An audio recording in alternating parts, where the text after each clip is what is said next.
The heavy oak door groaned on its hinges, a sharp, dry sound that cut through the pre-dawn air. Mary Magdalene of the Incarnation stepped across the threshold, the cold stone floor biting through the soles of her shoes.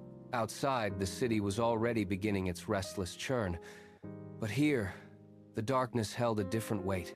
She did not glance at the stained glass, nor did she acknowledge the intricate carvings that lined the walls. Those were distractions.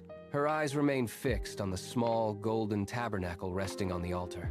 She moved toward it with a steady, measured pace, the only sound the soft friction of her movement against the silence. Reaching the altar, she knelt. The stone was unforgiving against her knees, yet she did not flinch. She folded her hands, interlacing her fingers, and bowed her head, waiting for the silence to become absolute. Minutes bled into hours.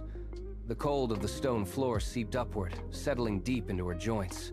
Her knees throbbed with a dull, persistent ache, a physical reminder of the time passing in the dark. She did not shift her weight. She did not reach out to steady herself against the altar. Every instinct of the body demanded movement, a release from the rigid posture, but she held firm. Beyond the heavy oak doors, the city was a rising tide of political unrest and social clamor. Voices shouted in the streets. Iron wheels rattled against cobblestones, and the thud of guards marching echoed. Inside, the air remained heavy and expectant. She focused entirely on the presence she believed resided within the bread. The silence was not empty. It was a weight she carried, a mantle that shielded her from the chaos outside. The first light of dawn breached the high windows, casting long, sharp shadows across the pews. The darkness that had held the chapel in a tight grip began to retreat. Mary Magdalene of the Incarnation remained motionless as the sun climbed, its warmth touching the stone floor where she knelt. Her joints were stiff, her muscles tight from the long vigil, yet she did not rush. She stood slowly, the movement deliberate and controlled. The silence of the night had been replaced by the soft ambient hum of the waking city, but she carried the chapel's stillness with her as she turned away from the altar. She walked to the small table in the sacristy, her footsteps rhythmic and quiet. She reached for a quill, the wood cool against her palm. She dipped the nib into the inkwell, the black liquid clinging to the tip. With a steady hand, she pressed the quill to the parchment. She began to draft the rule for a new community. The words flowed, defining a life not by the tally of tasks finished, but by the duration of time spent in adoration. Each stroke of the quill was a commitment, a blueprint for a life lived in the shadow of the Eucharist. She worked until the ink was dry, her focus absolute. The parchment lay finished, the ink dark and set. Mary Magdalene of the Incarnation left the sacristy and moved through the corridors, calling the first women to join her. They followed her back into the chapel, their movements hesitant, their eyes darting toward the altar. The space felt different now, charged with the weight of the rule she had just written. She did not speak. She did not offer a greeting or explain the purpose of their gathering. Instead, she walked to the center of the floor and knelt, her back straight, her hands folded. She gestured once toward the golden tabernacle, then closed her eyes. The sisters stood for a moment, shifting their weight, unsure of the expectation. One woman glanced at another, seeking a cue, but found only the same confusion. Mary did not look up. She remained perfectly still, a focal point of absolute focus. Slowly, the first sister lowered herself to the stone, then another. Within seconds, the entire group was seated in rows, their bodies mirroring her posture. The air in the chapel grew heavy, pressing down with the same expectant stillness. Only the sound of rhythmic breathing and the occasional sharp crackle of a candle wick remained. They were no longer individuals. They were a single, silent pulse. The heavy oak doors groaned, swinging inward with a sharp, jarring sound that cut through the quiet. A visitor stepped across the threshold, bringing the chaotic noise of the city streets into the sanctuary. The individual did not kneel. They stood in the center of the aisle, their presence a jagged intrusion against the rows of silent women.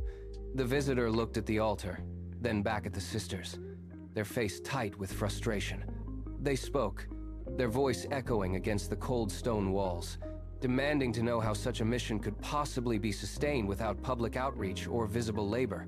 They gestured toward the empty pews and the lack of activity, insisting that a life without tangible output was a life wasted.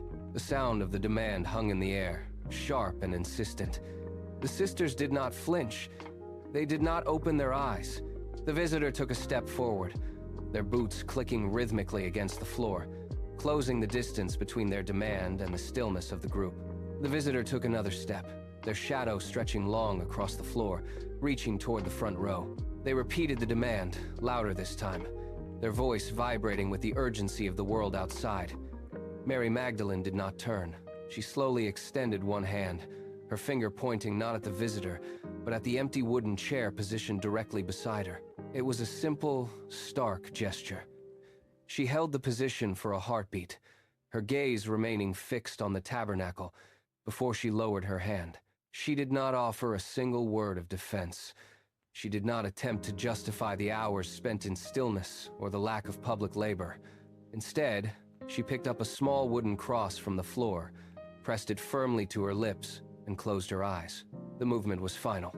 It was a rejection of the debate, a refusal to engage in the language of the city. The visitors stood frozen, the demand dying on their lips as they looked from the empty chair to the woman. The visitor remained in the aisle, their hands clenched at their sides. They looked at the rows of women, then back at the empty chair beside Mary. The air in the chapel seemed to press against them, a physical force that made the noise of the city feel distant and irrelevant. The visitors' breathing slowed, matching the steady, rhythmic cadence of the room. The frustration that had fueled their arrival began to drain away. They looked at the altar, then at the flickering light of the candles. The demand for an explanation felt hollow, a relic of a world that had no place here. The visitors shifted their weight, the sound of their boots on the stone floor soft and hesitant. They looked at the back pew, then back at the women. Slowly, the visitor lowered their head. The tension in their shoulders broke. They moved toward the back of the chapel and sat down. They did not speak. They did not look for a companion. They simply sat, folding their hands in their lap, and closed their eyes. The silence of the chapel rose up to meet them, wrapping around the space until the visitor was no longer an intruder, but a participant. The heavy, expectant stillness held the chapel in a grip that time seemed unable to touch. The visitor remained in the back pew, their eyes closed, their breathing synchronized with the women in the rows ahead. Then, the first strike of the midday bell cut through the air. It was a deep, resonant sound that vibrated through the stone floor. Each toll followed the last, a steady, rhythmic pulse that marked the transition of the day. Mary Magdalene did not flinch at the sudden intrusion of the sound. She remained perfectly still until the final echo faded. With a slow, fluid motion, she stood. Her knees were stiff, but she moved with a quiet, practiced grace. She turned toward the tabernacle, bowed her head deeply, and held the posture. It was a gesture of complete surrender. She straightened, turned away from the altar, and walked down the center aisle toward the heavy oak doors in the sunlight. The heavy oak door swung shut behind her, the latch clicking with a finality that echoed in the quiet courtyard. Outside, the city resumed its frantic, jagged rhythm. Carts rattled over cobblestones, vendors shouted their wares, and the dust of the streets swirled in the midday heat. Mary Magdalene walked through the crowd, yet remained entirely apart from its clamor. She possessed no fame, held no titles, and left behind no grand monuments of marble or gold to mark her passage. She moved with a steady, measured gait, her eyes fixed on the horizon, carrying the weight of the silence she had cultivated within. There was no trace of her in the bustling square, no plaque on the wall, no statue in the plaza. Her influence was not written in stone, but woven into the very fabric of the lives she had touched. She reached the edge of the city where the stone gave way to the open, wind-swept fields. She stopped, turned back once to look at the distant spire, and then continued on. The legacy she left behind was not a memory of her name, but the enduring, quiet pulse of an attentive heart. It was a presence that lingered in the empty chair, in the shared breath of the sisters, and in the sudden, unexpected stillness that could fall upon a room. She disappeared into the golden light of the afternoon, a ghost of peace in a world of noise, leaving behind a path defined not by what was built, but by the depth of what was felt in the silence.